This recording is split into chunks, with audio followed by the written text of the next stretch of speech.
After 11 years of military rule, a new constitution was approved in the 1992 referendum for the Fourth Republic to begin. Presidential elections were held in November and won by former President Jerry John Rawlings. The opposition contested the results and boycotted the December parliamentary elections.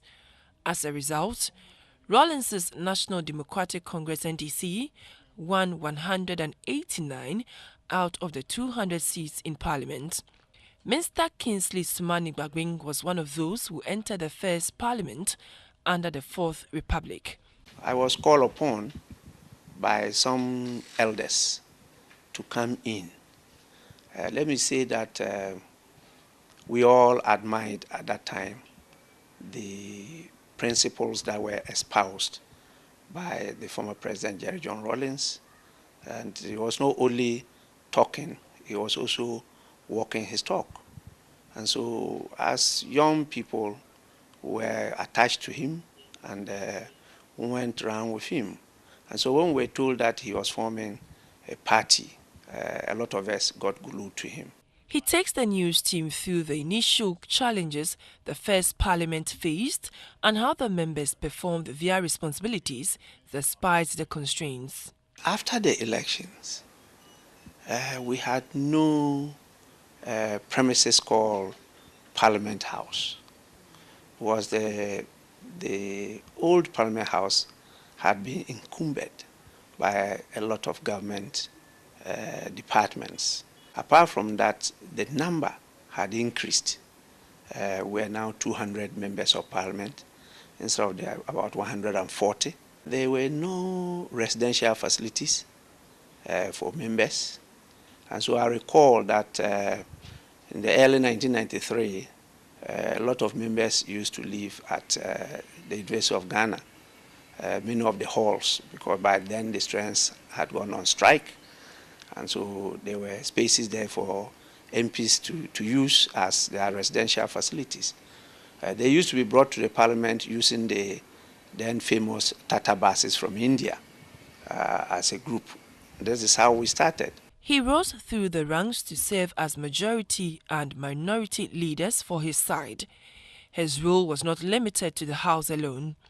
In 2010, Mr. Alban Bagbin served as Minister for Works and Housing in the Atta Mills-led NDC government. At the latter part of that administration, he became the Minister for Health. He was then made a Minister of Priority Projects. His responsibility was to oversee activities in the education, health and aviation ministries. Internationally, he has also gathered experience from parliaments of several countries. Mr. Bagbin says to gain the insight into parliamentary business is not an overnight experience.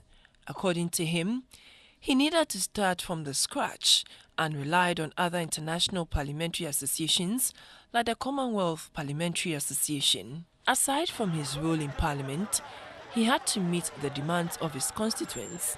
Hospitals, roads, water and educational facilities are just a few of the infrastructure that can be attributed to the tenure of Mr. Alban Bagbin.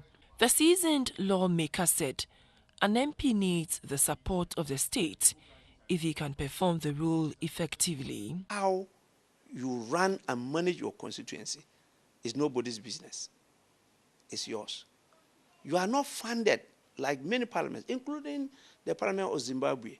There is a fund where each member of parliament is permitted to apply for support to go to his or her constituency and to come back to account for how the money has been utilized.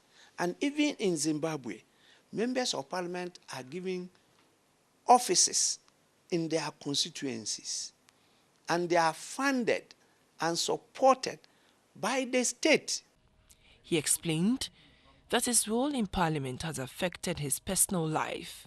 At one time, when his chances of retaining his seat in parliament became hazy, his other colleagues could not bear the prospect of missing his contribution in the Legislative House, so they campaigned on his behalf. Now he is the second Deputy Speaker. He is not only expected to be neutral, but serve as a reference point whenever the other members disagree about the interpretation of a particular law or standing orders of the House. Some of his colleagues of Parliament acknowledged his contribution to the House. His patience and tolerance cannot be measured.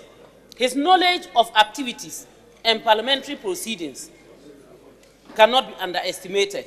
He taught us that if people are debating on the floor, and even a senior colleague says something that you don't understand, when you close, you walk to that person and try to understand the basis of that person's argument. All this, there was deliberate grooming in this house. We are talking about a member of parliament who is 25 years old in the house. Elsewhere, we'll be referring to the private members' laws that through him, Parliament would have crafted. Not one in the name of Alban Bagbin. If you have survived 7 primaries, survived 7 general elections, not counting the financial, emotional, and social cost, and the real pain we cause our families, our wives and children, who bear the real brunt of the public service we provide, I think it is time to honor Honorable Bagbin. To preserve the rich parliamentary knowledge of individuals like Mr. Bagbin, the House is putting together an Institute of Parliamentary Studies. Members like Mr. Bagbin are expected to train people on parliamentary practice. On his future plans, he says, he intends to document his memoirs for the sake of posterity. I'm trying to put these experiences together, put pen and paper together. And even though Ghanaians haven't developed the culture of reading, I believe that one day some people will go through them.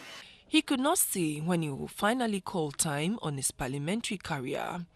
As regards rumor about his presidential ambitions, he says, only time will tell.